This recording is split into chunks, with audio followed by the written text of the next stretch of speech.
Most people remembered Margaret Wilson as a woman of unwavering faith, a pillar of the small Baptist town tucked between the cornfields and broken fences of Kentucky. But Michael remembered her differently. To him, she was the fire he could never outrun. It happened on a blistering summer afternoon when the world outside buzzed with locusts and the air inside their home felt thick enough to drown in. Michael had been careless, leaving a battered shoebox tucked too far under his bed. In it were the only pieces of himself he had ever dared to write down, letters he had spent months crafting, pouring every hidden part of his heart into ink, signed only with trembling initials instead of names. Letters to Liam, the boy from the next farm over, the one with the shy smile and sunburned hands. When Margaret found the box, there was no explosion of anger, no screaming. She simply carried it out to the backyard like she was taking out the trash. Michael followed her barefoot on the cracked dirt, watching the smoke billow up into the blue sky as she set match after match to the delicate pages. She said nothing until the flames consumed the last letter. Then she turned to him, her voice low and final. "Love does not live in sin," she said. That night, the house that once smelled of fried chicken and sweet tea reeked of burned paper and betrayal. Michael packed a duffel bag with the little he owned, a few shirts, a worn copy of To Kill a Mockingbird, and a second-hand guitar he barely knew how to play. Before sunrise, he slipped out the back door, leaving behind the only home he had ever known. Michael carried the ashes of that day inside him. He roamed from city to city, from shelter to couch, from cheap diners to tiny stages where he sang songs no one really listened to. He learned how to make himself smaller, quieter, invisible. He taught himself not to need. The world told him that love would come when he was ready, but readiness felt like a joke. How could he be ready to trust when the person who had once tucked him in at night had watched his soul burn without a flicker of regret? Michael eventually made it to New York, where people moved so fast they didn't have time to ask questions. He found work in a bookstore first, then at a publishing house, slowly crawling his way from the mailroom to an editing desk. It was there, buried under stacks of manuscripts in the buzz of fluorescent lights, that he rediscovered the letters. Not the originals, but the words themselves, the yearning, the tender rage. He began to write again this time, for no one but himself. His first novel, a slim, quietly devastating, coming-of-age story, caught the attention of a small but fiercely loyal audience. Critics called his work raw and unflinching. They said he had captured something achingly real. What they didn't know was that every word was written by the boy who had once stood barefoot in the dirt watching his future turn to ash. Through all the years of successive parties he left early, and relationships he sabotaged before they could hurt him, Michael never called home. He convinced himself it was better this way. Some bridges weren't meant to be rebuilt. Some silences were safer left unbroken. But silence has a way of curdling into something heavier with time. And sometimes, even when you think you've outrun the past, it has a way of finding you again. In a way you never wanted, and yet somehow deep down always knew it would. If this story is already pulling you in, make sure you subscribe to Heart Stories for more powerful stories about resilience, healing, and the quiet strength it takes to choose love over pain. The first letter came folded into a clinical envelope, the kind usually reserved for hospital bills or jury summons.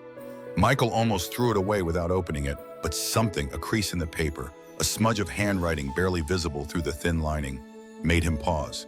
Inside was a note scrawled in heavy, trembling ink. "Your grandmother is ill. She keeps asking for you. Room 217, Cedar Hollow Care Home.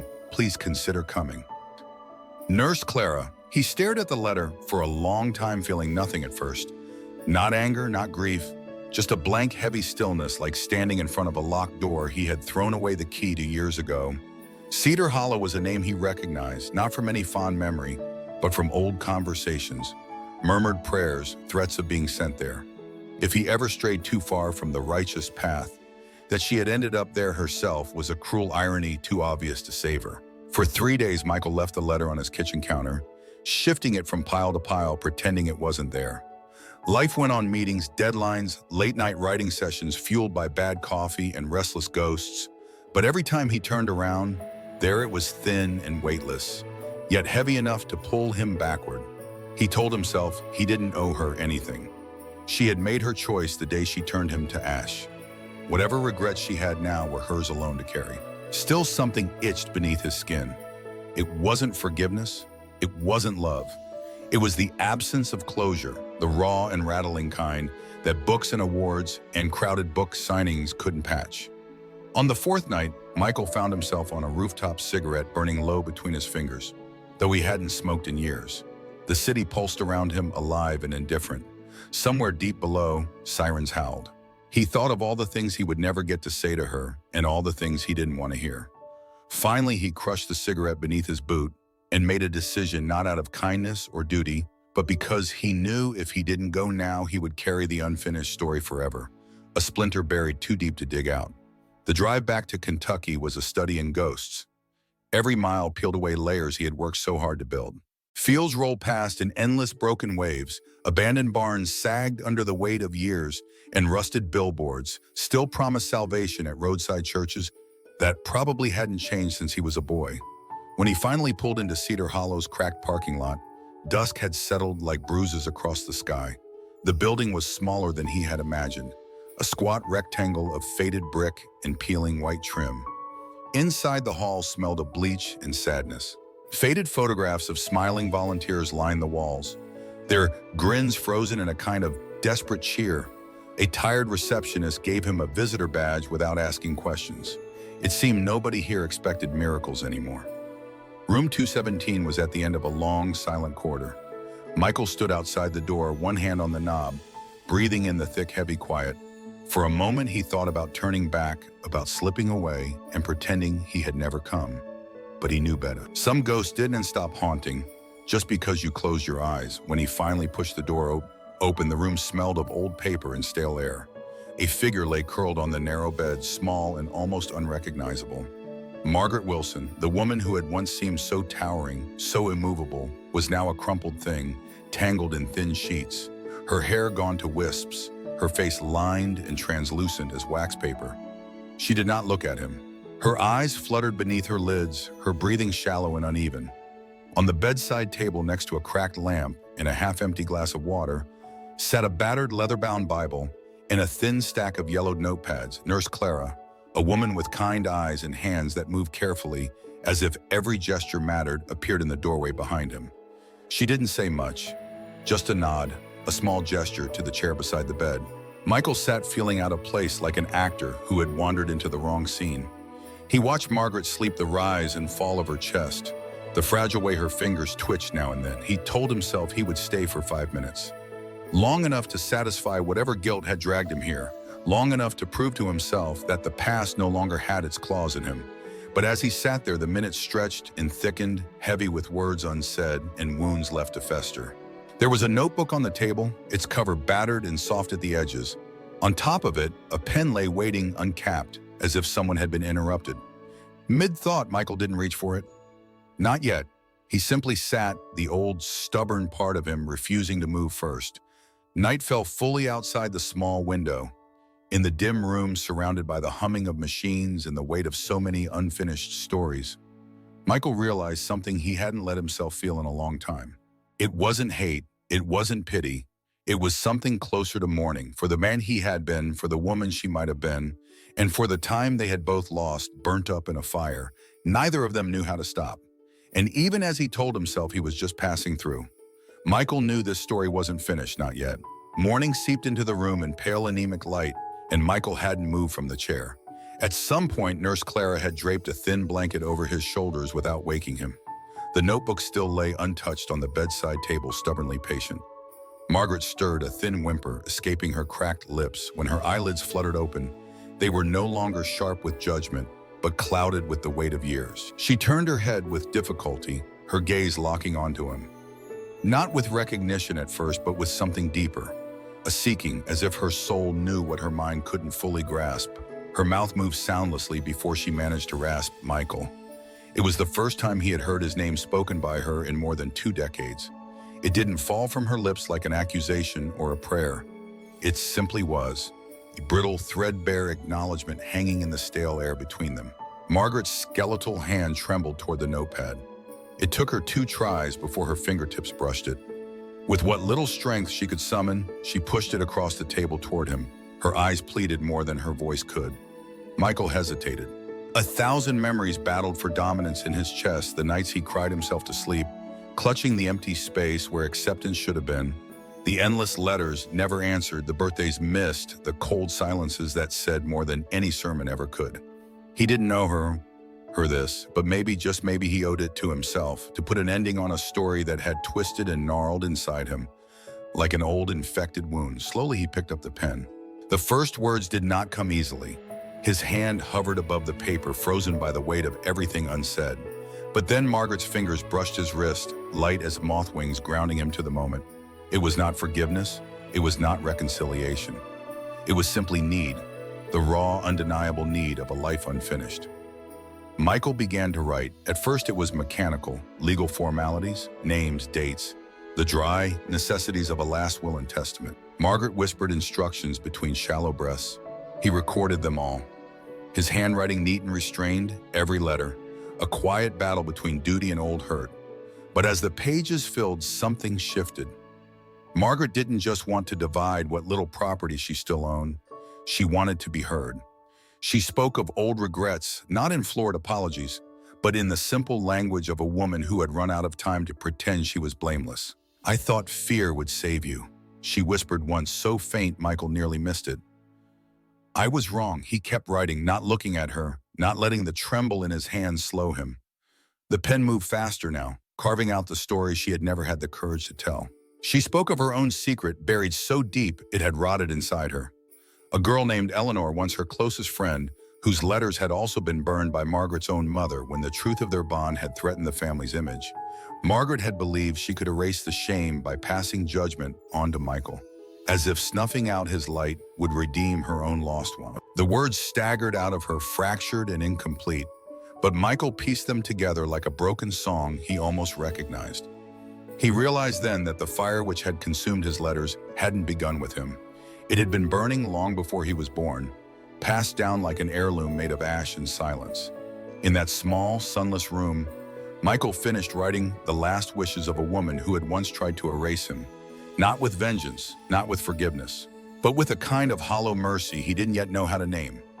When he set the pen down at last, Margaret's breathing had grown shallow again. She turned her face slightly toward him, her eyes wet, not with clarity but with something softer, worn down by regret and time. "Read it," she mouthed. So he did. Michael's voice, low and steady, filled the sterile room as he read aloud the final testament of a woman both too late and yet still trying. He didn't soften her confessions. He didn't edit the ugliness. He gave it to the air exactly as it was. Messy, cracked, human. When he finished, Margaret closed her eyes, a faint smile ghosting her lips. A smile not of triumph, but of surrender. Michael stayed until her breathing evened into sleep again, deeper this time. As he sat back down, a strange aching emptiness opened inside him. He had come expecting to find only ashes. Instead, he had uncovered bones, fragile, broken, but real. He didn't know yet what to do with that knowledge. He only knew it was heavier than he had expected. Outside the window, dawn was breaking, staining the sky in muted gold. For the first time in years, Michael realized he was no longer running. He had written the ending, but the story wasn't quite finished yet. The funeral was a small, somber affair. Michael had not expected banners or crowds, but the sparse attendance still bruised something tender inside him. Margaret Wilson, once a formidable woman whose word had been law in the town's church pews and gossip circles, had withered into little more than a memory before she ever left the world. There were no hymns sung at her graveside, only the shuffling of feet on dry grass and the whispered rustling of a few brittle prayers. The preacher, an old man whose voice cracked under the strain of too many goodbyes, said the bare minimum. Margaret's life was summarized in 3 minutes. Born, married, widowed, survived by no children, remembered by few. Michael stood at the back, hands tucked into the pockets of a black coat he hadn't worn since his last book launch. He wondered if any of the others there knew the truth. The woman they mourned had once exhaled her own blood with nothing but a match and a Bible verse. Probably not. Maybe it didn't matter anymore.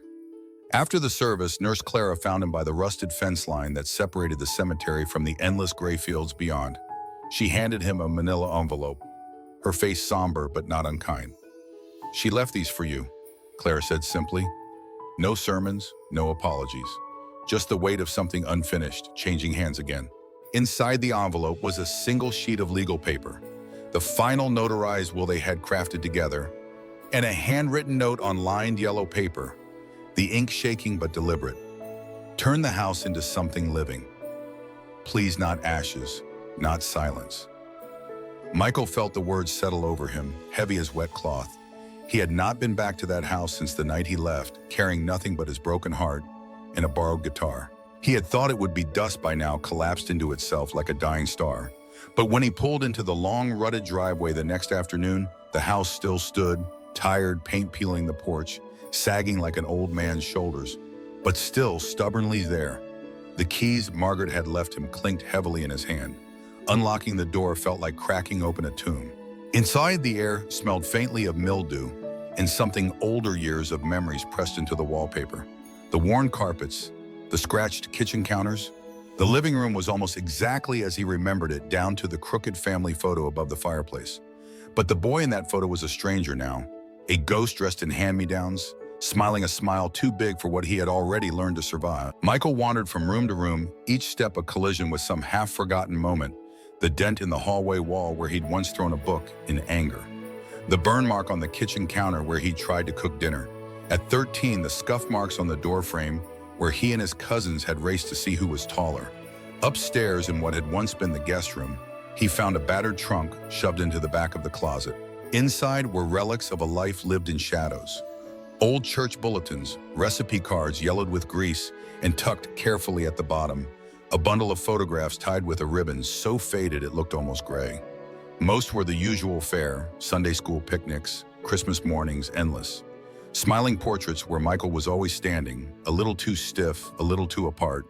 But beneath them, hidden like contraband, was a single photograph that knocked the breath from his lungs. It was a picture of Margaret young and radiant, standing beside a girl with dark curls and a laughing mouth. Eleanor. They were holding hands, not as friends, but as something braver and more fragile than the world had allowed them to be. On the back, scrawled in Margaret's unmistakable hand, were the words, "Forgive me for forgetting who I was." Michael sank onto the dusty floor, the photograph trembling in his hands. All this time he had believed he was the only casualty. But Margaret had been at war with herself long before he ever wrote his first letter to Liam. The realization didn't erase the pain. It didn't undo the years of absence, the nights spent wondering why love had to be earned instead of given. But it layered the hurt with something else. A sorrow so deep it almost resembled love, or at least the ghost of it. It took him weeks to clear out the house. He worked alone, refusing offers of help from realtors and contractors who saw only property value, where he saw a battlefield of memory. Some days he cursed Margaret under his breath, furious for the burden she had left him. Other days he wept into the cracked tile of the kitchen floor, mourning not just her, but the boy he had been and the girl she had once dared to love. Slowly, stubbornly, Michael began to transform the house.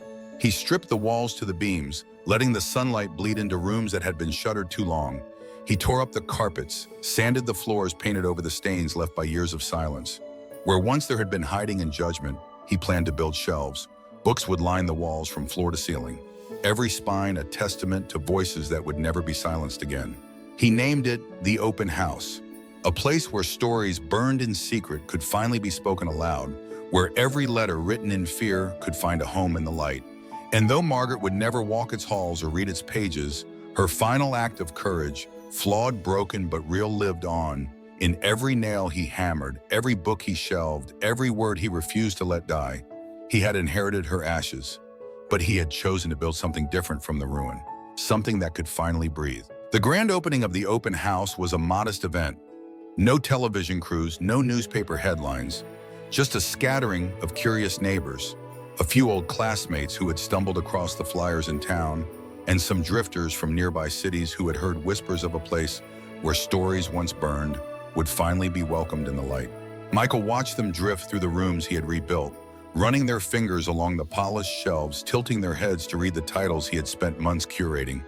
Shelves of poetry, memoirs, letters never mailed, and novels that had once been deemed too dangerous for public eyes. Some visitors lingered, some stayed for minutes, some left quickly unsettled. But the space had done its job. It was no longer silent.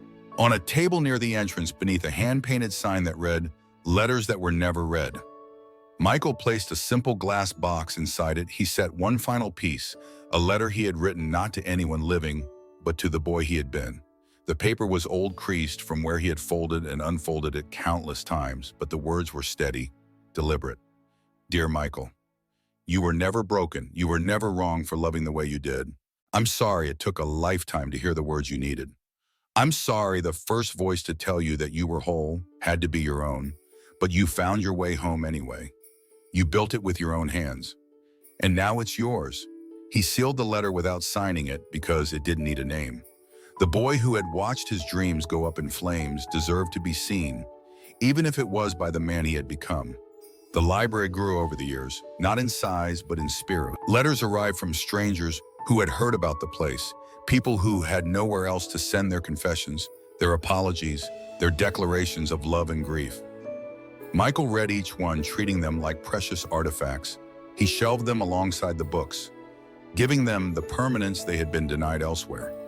Sometimes when the evening stretched long and the sky outside melted into deep indigo, he would sit by the window and think of Margaret, not with anger, not even with sadness, but with a kind of quiet acknowledgement. She had tried to smother what she feared. In the end, she had asked him to build what she could not, and he had answered, not out of vengeance, not even out of forgiveness, but out of something fiercer, an unbroken love for the right to exist without apology. As he turned the sign to close that night, locking up the small library built from ashes and hope, Michael realized he had written a new ending for himself. One Margaret could not erase, one no flame could touch. The house was no longer a tomb, it was a living thing. And finally, so was he. What would you have done if someone tried to burn away your story? Would you have walked away or built something even stronger from the ashes? Tell us your thoughts in the comments, and don't forget to subscribe to Heart Stories for more true stories of resilience, healing, and the extraordinary power of choosing love over fear.